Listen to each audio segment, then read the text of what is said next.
Здравейте, приятели! Днес искам да ви представя една прекрасна дама, перлин лидер от нашия прекрасен Global Vision Team. Здравей, живей! Здравей, Поли! Много ми е приятно. Ти си една от първите дами, които искам така набързо да интервюирам или по-кратичко да разкажем нещо за теб и за това, защо си в Global Vision Team. Как се запознах с нашия екип и всъщност да кажеш няколко думи за теб самата, защото за мен нашата среща съвсем не е случайна. Ти си много лъчезарен, много усмихнат човек, който вече има изграден екип и с който работим с голям ентусиазъм и вече има много успехи. Така че заповядай и представи се. Благодаря ти, Поли. Запознах се с този прекрасен екип благодарение на теб. Ти ме покани. А, Казвам се Живка Скерлева, на 53 години съм, родом от град Ямбол. Живея в момента и работя в София. Учила съм в строителния техникум в Стара Загора, по образование съм строителен техник. Имам една дъщеря, омъжена съм от 35 години. Благодаря на съпруга ми, че е толкова добър към мен. Имам прекрасно семейство. В момента работя като помощник търговец. Поли ме покани на една среща да ми разкаже с какво нещо ново се занимава. Аз приех. Срещата беше много приятна и така се присъединих към този прекрасен екип. А кое беше разковничето? Кое беше бутона, който натиснах, за да се включиш тук при нас? Кое те грабна и те накара така да действаш в тази посока толкова целеустремено? Ще ти разкажа, Поли. Ние с теб се познаваме задочно от предишна компания, в която сме били заедно. Но виждах в едно известно време, след като бях в застой в предната компания, от едно известно време виждах, че нещо около теб се случва. Ти качваше някакви много хубави сторита, че имаш нов екип, че си започнала нещо ново и на мен беше много любопитно какво е това. И в момента, в който ти ме потърси, аз си казах, да, сега е момента да разбера какво се случва около Поли. Това беше нещото, което всъщност така, горещия ми бутон.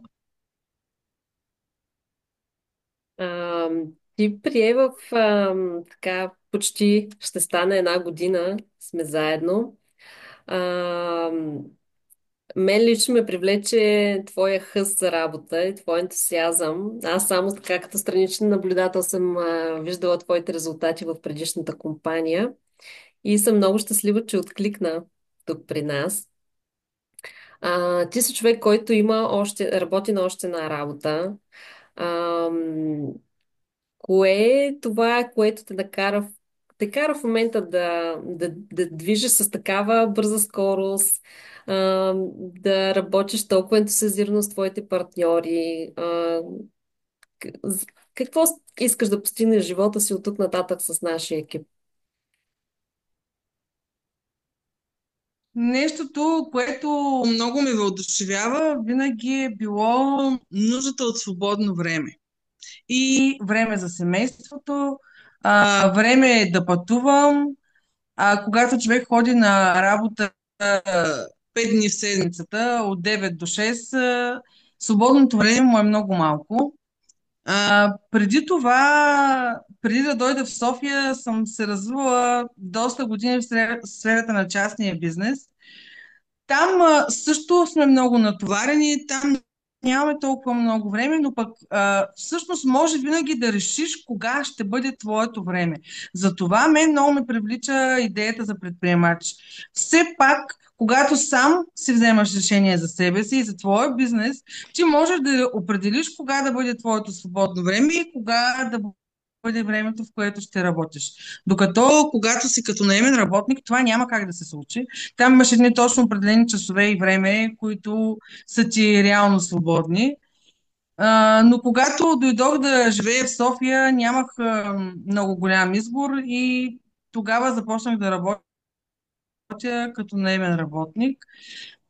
Това е нещото, което много така ме движи и заради което аз мисля, че всичко, което правя и всичко, което се старая така всячески да правя с желание и това ми харесва, ми прави удоволствие. Аз обичам да комуникирам с хората, обичам да помагам на хората и мисля, че тук съм на правилното място и съвсем скоро това ще ме доведе до резултата, който аз очаквам. Ти си човек, който работи и от колата, и събота, и неделя, и вечер. При теб няма такова разграничение на работното време, защото в момента, в който ти си огън, аз съм ти казвал много пъти, когато ти хрумне идея, веднага чуваме се, разнищваме от край до край, правим нещо набързо. А, Човек си, който непрекъснато е до своя екип. Дамите, с които работиш, страшно много се раздаваш, страшно много им помагаш и аз знам, че ти си един бъдещ диамант в нашата компания, защото правиш всичко със сърце и с душа, наистина на 200%, не на 100 си тук в процеса, въпреки другата си работа. За мен ти си прекрасен, успешен лидер в това, в което правиш, защото наистина няма... Бизнесът не спи, както казват хората.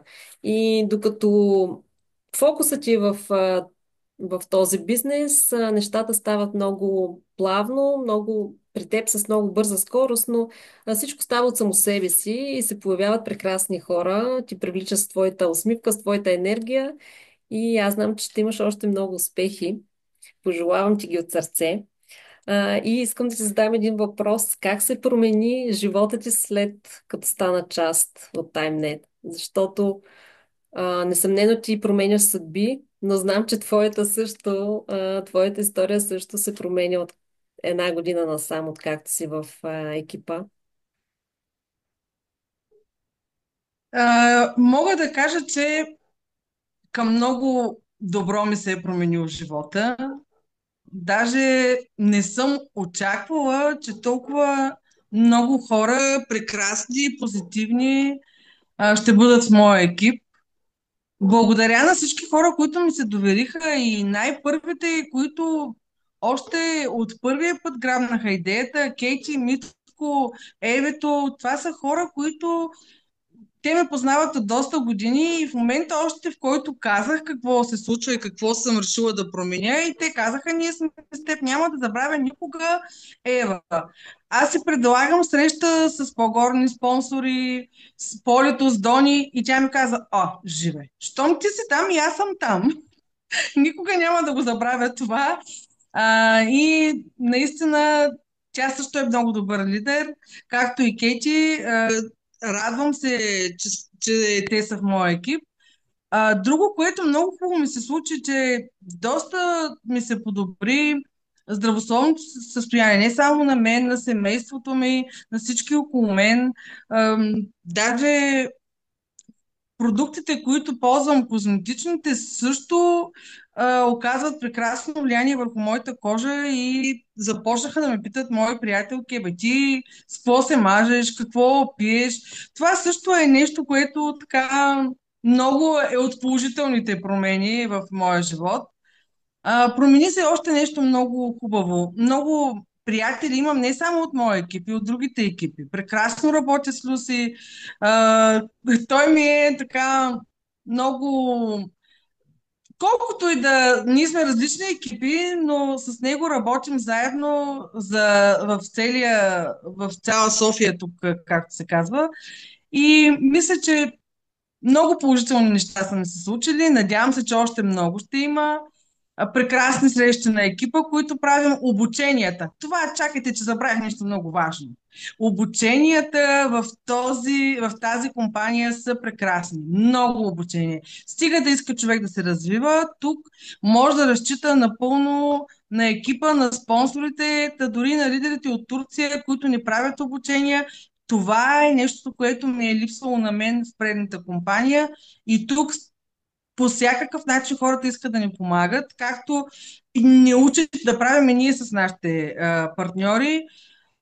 И виждам, че това дава страшен резултат.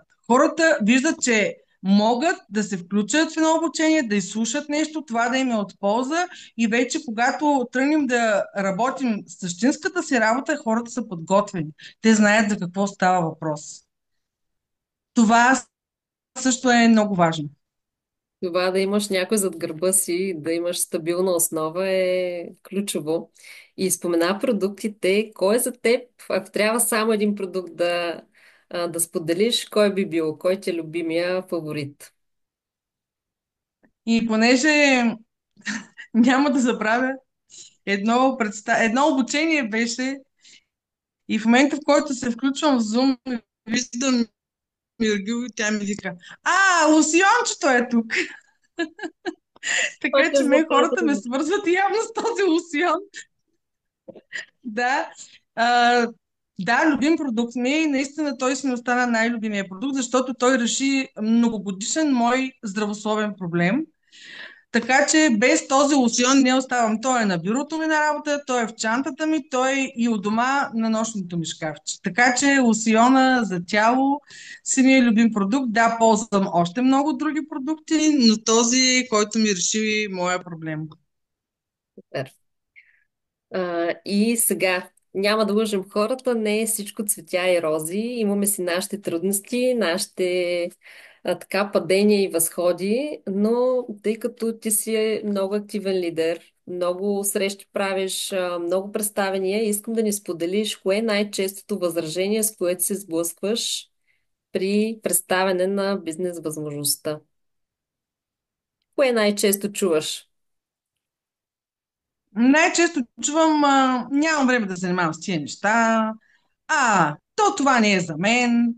Тези неща ги чувам най-често. Нямам пари. И аз, нали, казвам: да, ето, предлагам възможност за пари, но те хората явно виждат този бизнес като купуване на едни продукти, а не като възможност да се реши здравословен проблем, да споделиш на хората, да привлечеш хора, които също искат това. Това са най-честите ми възражения. Много други възражения получавам, и едно от тях е: аз вече съм минал по този път. Бил съм в друга компания и нищо не съм направил. Мисля, че това не е за мен. Това все по-често го чувам в последно време. А, Мисля, че тази компания не е като другите. И хората, ако допуснат да се докоснем до тях с тази компания и възможност, може би ще го оценят. Но това все по-често го слушам, защото наистина доста са мрежовите компании, които са в България, които и дори не са в България, но се развиват в България. Така че това също е често възражение в последно време. И най-вече а, възраженията, бих казала, че са проява на невяра в самите нас, дали ще се справим. Повечето хора се съмняват, че имат среда, че имат знания, умения и трябва малко повече просто да повярваме, да им дадем така хъс и една подкрепа, едно рамо на хората. Но разбира се, Да, да. само за тези, които са отворени да чуят за какво става въпрос. И какъв съвет, последен въпрос, какъв съвет би дала към най-новите ни партньори? Какво могат да почерпят от твоя опит, за да не изпадат по-рядко да имат възражения или кое е нещо, което ти би им дала като твоя запазена марка, така да го кажа? На най-новите хора в екипа, първо искам да им кажа, че ще успеят, ако не се откажат. Всеки, който не се е отказал, е успял. И второ, да не се притесняват и да ме търсят постоянно. Ако имат някакви затруднения, каквито и да са те, по-добре да споделят с мен, с друг лидер, с по-горен, с който и да е. Но ако се споделиш своите притеснения, своите неудачи, може би все някой от нас ще успее да даде решение за тези проблеми или за тези затруднения, които имаш. И друго, което бих казала за най-новите хора: не пропускайте събития, които се организират от вашите лидери. Дали са онлайн, дали са на живо, дали някакви тимбилдинги, това също много помага. Просто хората, новите хора трябва да се приобщават към екипа, за да могат да бъдат успешни. Подкрепата и екипната работа, бих казала, са наистина ключови. Ние сами нищо не можем да направим в този бизнес. Както ние сме подкрепа за хората, които са ни се доверили, така и те са нашата мотивация, вдъхновение. Живе, аз страшно много ти благодаря за този разговор. Беше ми наистина много приятно да споделиш малко от твоя опит. Това е една мъничка част от него, но съм щастлива да го споделим с всички, които искат да чуят и с хората, които са отворени с отворено сърце. Така че прекрасен ден пожелавам на всички. Благодаря ти, че участва в това интервю за мрежовици. Хубав ден! Благодаря ти, Поли, и аз за твоята. Благодаря ти за твоята инициатива. Беше много хубаво. Радвам се, че успяхме. Хубав ден, живе! Благодаря ти, че сме заедно в това приключение. Хубав ден на теб. И на теб.